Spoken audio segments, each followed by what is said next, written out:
Well, I was granted an absolute stinker on my birthday. You ain't so tough with that bad boy tuck. I'ma get it how I'm living, I'ma walk the walk. Outline my lines, I rap through thought. Yes, people, what's poppin'? Welcome back to the channel, Football Therapy, with me, your host, Jan. Here to react to an absolute non-classic of a football match.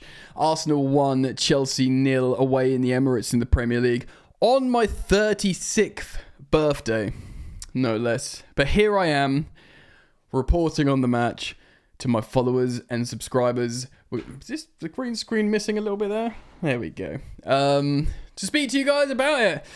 Glaring issues from Chelsea. The opening 35 minutes-ish, really frightening, but the game became more even. But it was boring, and it was such a flawed football match. I mean, like, we'll get into it. I'm going to speak about it all today. Of course, the only goal in this game was a Mikel Merino header off a set piece that I don't even think he was trying to score, because he was looking at the ball. He was just sort of trying to glance it on. I think it goes in, and that was it. We'll speak about the game. Thank you for joining me here on the channel today. This on the day of my 36th birthday. Cheer me up, like, subscribe. Try to make me feel better. I upload every ruddy day here on Football Therapy. Through the good times and most notably or more saliently recently, the difficult, testing and turbulent times. Also, which a little bit of a blessing for me is I've had the opportunity to reignite my second channel where I just talk about football generally, non-Chelsea stuff, Football Yannick. Really enjoying it actually. And if you just want to hear me talk about football and not always Chelsea, go check it out at Football Yannick on the tube as well. Alright, so prior to this game, because of results elsewhere, Chelsea were guaranteed to go into the international break in 4th place. Which is nice, isn't it? It's a nice thing. We are not as good as Arsenal at the moment. Certainly structurally. I know their attack is a bit blunt, but structurally, you know, they just know their roles backwards. How long has Arteta been there? Like, genuine question. Like 7 years or something. They know exactly what he wants to do, and even if it's boring at times, I as a Chelsea fan, many of you as Chelsea fans will know, time and structure and continuity can offer so much, and we are well off them in that sense. And it was a pretty poor game because they're missing their two most important attackers in Bukayo Saka and I guess Kai Havertz, although Havertz blows hot and cold. And we're missing our 3 goal-scoring attackers in this game. Nico Jackson, of course, Noni Madueke are by far most productive winger in terms of goal-scoring. And, of course, Cole Palmer is unavailable for this game, which leaves a very interesting lineup, which we'll look at in just a moment. So both sides, I mean, we're probably slightly more hamstrung in terms of absentees there, but you can rely on the continuity of their backline and their midfield. You can certainly rely on their goalkeeper.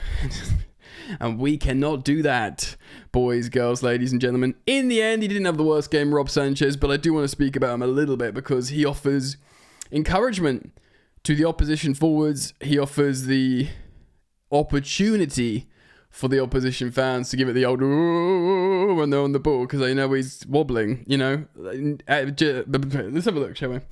So here's the game. The momentum graph here, attack momentum, as you can see, that first opening period was very worrying from Arsenal. Of course, they get the Mikel Merino goal. And then from there onwards, pretty even. But of course, they've got the goal.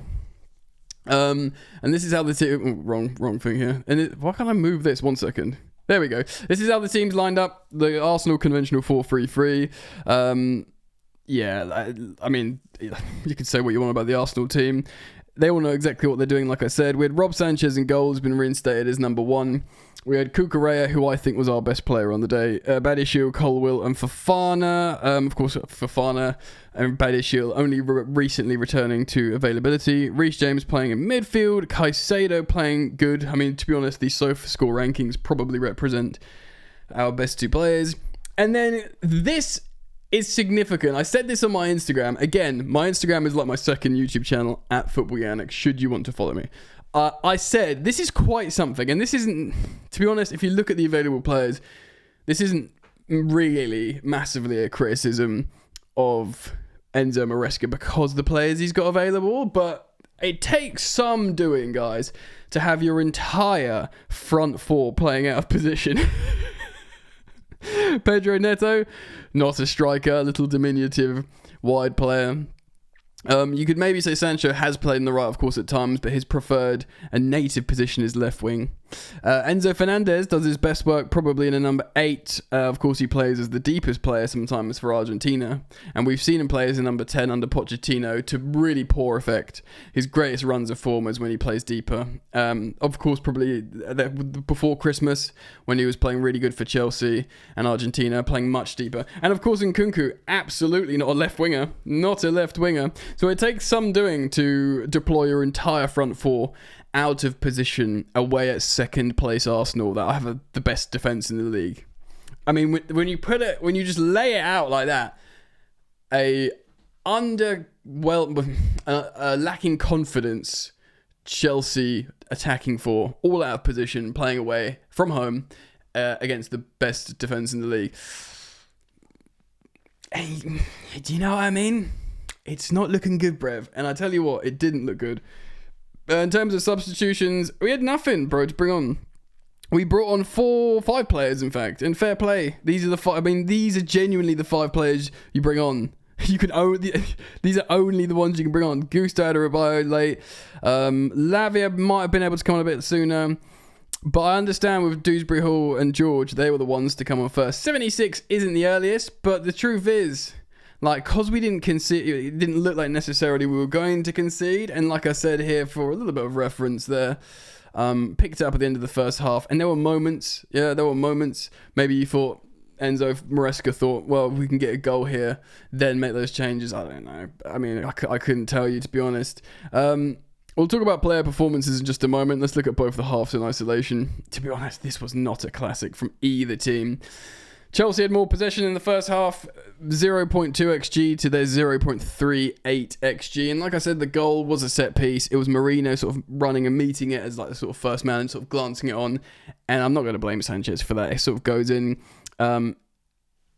It's just one of those goals, like, because of where he ran, I don't want to have too much of a go at the Chelsea markers because he wasn't in like a high value scoring position, like running in square on to head it in. It was like a glancing on and it sort of goes in the back of the net. It's one of those where you think, whatever. Do you know what I mean? Raya nearly accommodated us and did his Rob Sanchez impression, chuck one in himself, which would have been nice, you know. So they were marginally better, 7 shots to our 5. The second half, yeah, they were better than us. We had much more of the ball, but that doesn't mean squat, to be honest, because they were defending a lead. They were like, yeah, don't worry about it, mate. We trust our players. And, you know, 3 shots, there's just nothing. There's really nothing from Chelsea here. And to be honest, sorry, I haven't been showing you the stats, I've just realised. Second half, yeah, much more possession from Chelsea. Lower XG. Much lower XG. Because we just didn't have anything, guys. We just didn't have anything. Rob Sanchez did make one good save, to be fair. But, like, it's almost like, yeah, we know he can make the odd great save.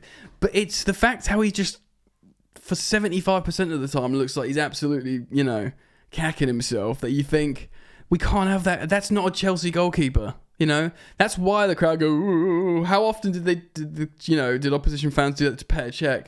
Do you know what I mean? Like, we need someone that believes himself in goal. I know, I'm not calling for us to sign him, but like an Emi Martinez or just someone who believes in himself, you know. Sanchez just looks scared a lot of the time, and that's ridiculous for a Chelsea goalkeeper, I think, personally. Look, I ain't going to dig out Neto. Obviously, he's our lowest ranked player here on SofaScore because he tried. He's not a striker. I know we looked at him and we thought, okay, maybe he can be a solution. But guys, look again. Look at this freaking heat map. Look at this touch map. Look at the whole 18-yard box. Yeah? Look at that. There you go. Sancho, the whole 18-yard box. Completely untouched. Not a single touch. Should we continue the tour? What's Nkunku saying? 2 touches maybe in the 18-yard box? But all here. Yeah, all here.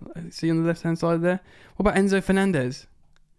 Yeah, not a single touch in the 18-yard box. This This personifies our problem. We just don't have we don't have the solution in both boxes. I know they say it's the hardest thing to sort out in goalkeeping in football.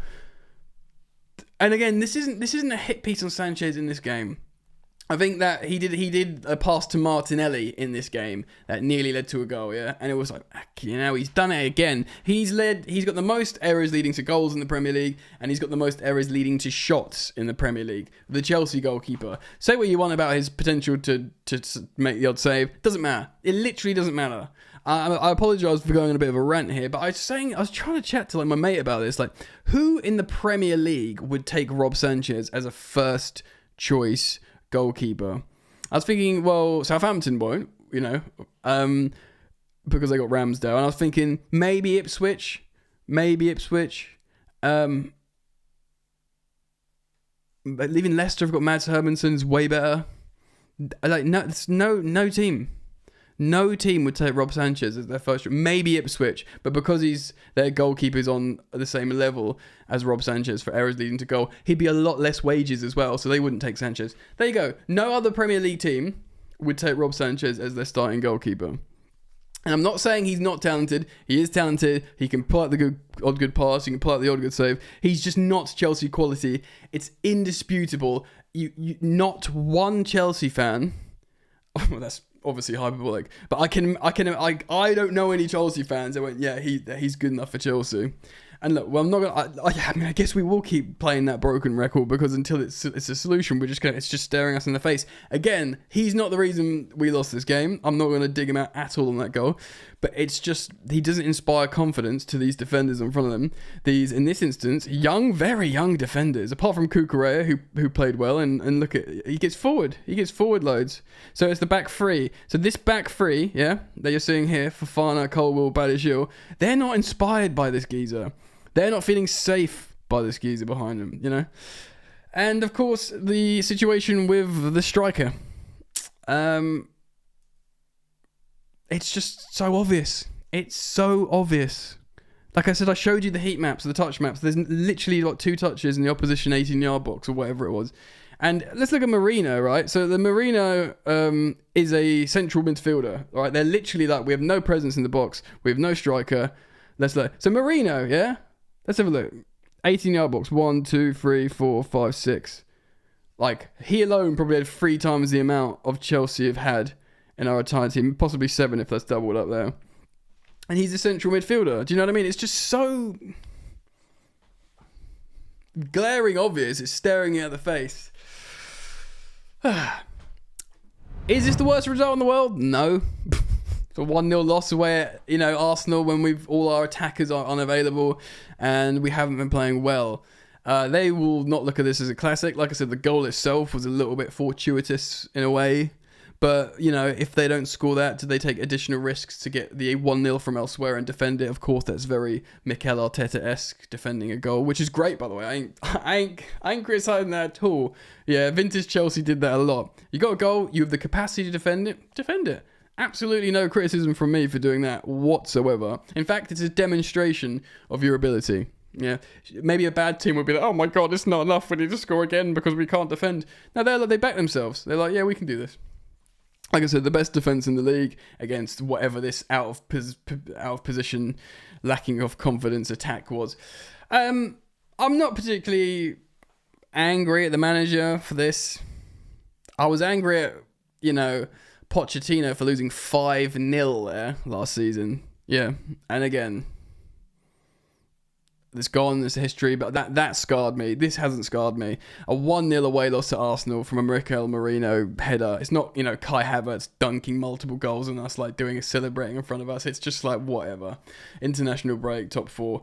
I would have really taken a 1-1 draw to the bank with me. I would have freaking loved that, but we ain't got that.